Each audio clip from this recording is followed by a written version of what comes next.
வணக்கம் நண்பர்களே, நான் உங்கள் விஎம் முனியப்பன் திண்டுக்கல்லிருந்து. நண்பர்களே, இப்போ நான் சொல்லக்கூடிய பதிவு வந்துட்டு மிக மிக முக்கியமான பதிவு. ஏன்னா ப்ராக்டிக்கலாக நான் சில விஷயங்கள் ஃபேஸ் பண்ணுறதை வந்துட்டு உங்களுக்கு நான் சொல்லணும், ஷேர் பண்ணணும்னு சொல்லி ஒரு வாட்டியும் நினைப்பேன். அது மாதிரி சொல்லிகிட்டு இருக்கிறேன்.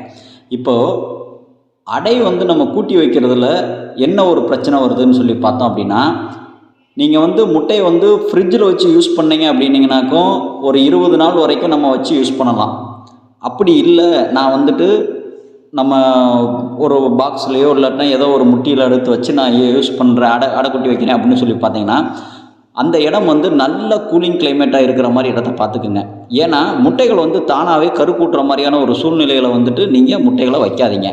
அப்படி நம்ம வச்சோம் அப்படின்னு சொல்லி பார்த்தோம்னா, ஃபஸ்ட்டு வைக்கக்கூடிய முட்டைகள் ஒரு 7 நாள் 8 நாளுக்குள்ளே என்ன ஆயிரும்னா கருவானது தானாக 1 நாள் 2 நாள் 3 நாள் வளர்ந்துருது. ஸோ அப்போது அடுத்து வைக்கக்கூடிய முட்டைகள் ஃப்ரெஷ் எக்காக இருக்குது.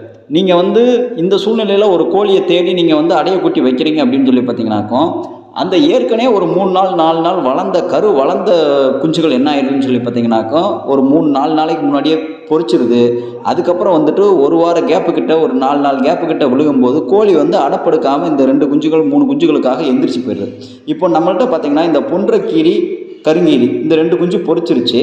ஆனால் மற்ற முட்டைகள் பெரிக்கிறதுக்கு இன்னும் 1 வாரம் ஆகும். ஸோ அப்போது இந்த மாதிரியான சூழ்நிலைகளை நம்ம எப்படி மேனேஜ் பண்ணுறது அப்படின்றது ரிஸ்க்கான விஷயம். ஏன்னா கோழி எந்திரிச்சிரு இந்த குஞ்சுக்காக. அதே டயத்தில் மற்ற முட்டைகளை நம்ம சேவ் பண்ணணும்னு நினச்சா இந்த குஞ்சுகளை தனியாக பிரிக்கணும். இந்த குஞ்சுகளை பார்க்கணும்னு நினச்சா மற்ற முட்டையை நம்ம சேவ் பண்ணணும். ஸோ இப்போது இந்த 2 விஷயத்தில் நம்ம லாக் ஆகிறோம். ஸோ இந்த பிரச்சனைகள் வராமல் இருக்கணும்னு சொல்லி நினச்சிங்கனாக்கும், நம்ம ஒன்று ஃப்ரிட்ஜில் ஸ்டோர் பண்ணுங்கள். இல்லையா நம்ம வைக்கக்கூடிய முட்டையை ஸ்டோர் பண்ணி வைக்கக்கூடிய இடத்த ரொம்ப கூலிங் உள்ள இடமா தேர்வு செஞ்சுக்குங்க. இல்லைன்னா வித்தின் 6 days 7 daysக்குள்ளே நீங்கள் முட்டைகளை அடக்கூட்டுறதுக்கு பார்த்துக்குங்க. ஸோ இது நான் இப்போ ஃபேஸ் பண்ணிட்டு இருக்கக்கூடிய ப்ராப்ளம்.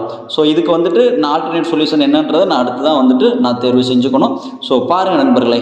நன்றி, வணக்கம். என்றும் அன்புடன் விஎம் முனியப்பன், திண்டுக்கல். நம்மளோட வீடியோஸ் பிடிச்சிருந்துச்சுன்னா மறக்காமல் நம்ம சேனலை சப்ஸ்கிரைப் பண்ணிக்கோங்க. நன்றி, வணக்கம்.